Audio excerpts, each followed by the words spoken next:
जयवर्धन जी, ये आपका राघवगढ़ है। पहले आपके पिताजी यहाँ से विधायक और अब जनता ने 3 बार से लगातार आपको यहाँ पर जनादेश दिया है। क्या सोचा है आपने इसके बारे में? राघवगढ़ और यहाँ के जो निवासी हैं वही सब कुछ है हमारे लिए। और जब मैं कॉलेज के बाद नौकरी कर रहा था बॉम्बे में, और जब मैं छुट्टियों में आता था राघवगढ़, मुझसे लोग पूछते थे कि आप अभी तक वापस क्यों नहीं आए, हमारे साथ क्यों नहीं रह रहे हो आप, यहाँ हमारे साथ काम करो। तो वही मेरा एक कारण था वापस के कॉर्पोरेट लाइफ छोड़कर कि अब मैंने तय कर लिया था कि सामाजिक जीवन में अब मैंने कहा फुल टाइम यही करना है मुझे, क्योंकि जिस क्षेत्र के साथ हमारा नाता लगभग 15 पीढ़ियों का है और हमारे पूर्वजों ने ही उस समय राघवगढ़ स्थापित किया था, तो मुझे ये मेरी मतलब एक अंदर आत्मा थी कि अब दुनिया देख ली, बाकी जीवन अब यहीं के लिए समर्पित है मेरा। नहीं, लेकिन जब पिताजी से आपने पूछा राजनीति में आने की, अपनी इच्छा जाहिर की आपने, तो उन्होंने कहा बड़ी थैंकलेस जॉब है जी मत और राजनीति में, तो फिर आपने उसके बावजूद भी आप नहीं माने? क्योंकि मेरा मन बन चुका था। मैंने कहा जितना ही मतलब थैंकलेस हो, कितना ही कठिन हो, लेकिन करेंगे और मेहनत करेंगे। अच्छा, ये क्या वजह रही कि आप जब जनता के बीच में गए 2013 में, आपको पहली बार विधायक यहाँ के लोगों ने चुना, तो आपने कहा दिग्विजय सिंह का बेटा होने के नाते नहीं, जयवर्धन सिंह के काम और जयवर्धन सिंह को आप वोट दीजिए? जी, क्योंकि दिग्विजय सिंह जी ने जो काम किया है राघवगढ़ के लिए वो शायद किसी और ने नहीं किया है।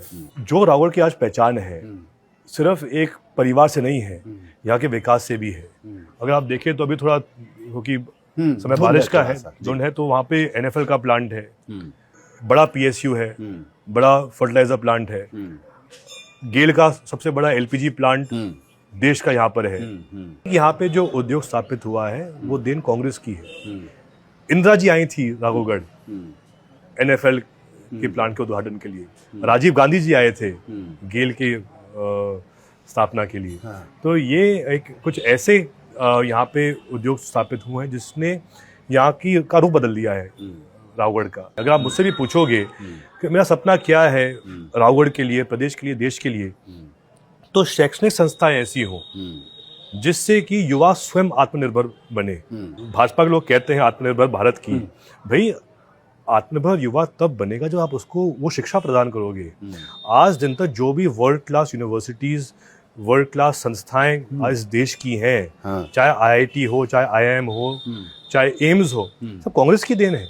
जयवर्धन जी, राजनीति के अलावा और क्या करते हैं आप? किस तरीके का व्यवसाय करते हैं? क्योंकि जीवन यापन, परिवार की जरूरतें, अपनी जरूरतें, ये तो फिर पैसे से ही पूरी होती है, तो उसके लिए आप वो सब देखिए, वो सब हमने बिल्कुल उससे हम दूर रहते हैं। इन्वेस्टमेंट तो राहुल गांधी भी करते हैं अपना, उनका खुद का। हमारी भी जो कुछ हमारी संपत्तियां हैं जो हमको मिली है विरासत में, उसकी देखरेख और जितना हो सकता है हमसे, बाकी तो फिर जो समय हमारा रहता है पॉलिटिक्स में बीतता है अधिकतर। धर्म और आस्था का भी बड़ा केंद्र राघवगढ़ रहा है, आपका परिवार रहा है, उसके भी जरूर हम झलक चाहेंगे, तो चलें? जी बिल्कुल, आप पधारें, आप पधारें।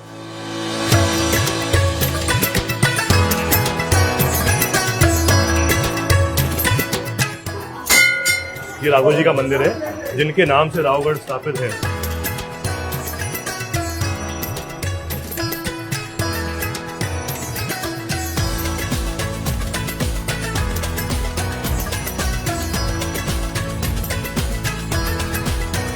कुल मिला के राजघराने में ये जो आध्यात्म का वो है, वो किले से ही शुरू होता है, और यही वजह है कि आप भी जिस तरीके से आध्यात्म की ओर, और जिस तरीके से दिग्विजय सिंह जी, उन्होंने तो नर्मदा परिक्रमा की इतनी बड़ी, जो भी आज हमारे पिता ने हासिल किया दिग्विजय सिंह जी ने, उनकी मेहनत और भगवान का आशीर्वाद, और विशेषकर जो कांग्रेस पार्टी ने उनको अवसर दिया, मौका दिया, चाहे वो मौका उनको मिला हो इंदिरा जी के समय, अर्जुन सिंह जी के समय, राजीव गांधी जी के समय, लेकिन ये पूरा आशीर्वाद कांग्रेस पार्टी का हमेशा रहा है।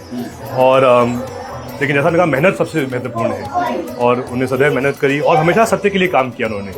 जो भी उन्होंने हमेशा बयान दिया है सत्य के आधार पर दिया है। नर्मदा परिक्रमा जिसकी आपने बात करी, वो एक बहुत ही पवित्र परिक्रमा है सनातन धर्म में, वो पूरी कृपा राघव जी की है। बोलो जगदीश स्वामी की, ये कृपा है जगदीश स्वामी जी की।